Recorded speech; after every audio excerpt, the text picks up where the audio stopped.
Bilasizlarmi, juda ko'pchilik mendan so'raydi, doktor, yuzimni chiroyli va yosh bo'lishini istayman, lekin qimmat ukollarga, qimmat kremlarga imkoniyatim yo'q deydi. Men sizlar uchun maxsus zo'r, effektivni retsept tayyorlab qo'ydim. Buni siz ham uy sharoitida bemalol tayyorlashingiz mumkin. Bu retseptni uy sharoitida tayyorlash juda ham oson. Buning uchun birinchi o'rinda guruchni biz yaxshilab maydalashga o'tkazib olamiz va suvlardan alohida ajratib olgandan keyin uni ustiga kraxmal qo'shamiz. Va kraxmalning ustiga 2 dona vitamin E kapsulasidan qo'shamiz. Tayyor bo'lgan bu retseptni bir yaxshilab qaynatib olamiz.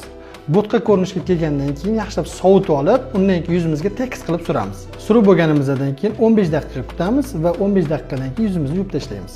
Ishonavering, agar bu retseptni har kun yuzingizga bir martadan sursangiz, 2 haftada o'zingizni tanimay qolasiz. Bu sehrli retseptni yo'qotib qo'ymaslik uchun sahifamga obuna bo'lib qo'ying va eng yaqin tanishingizga bu videoni yuborib qo'ying.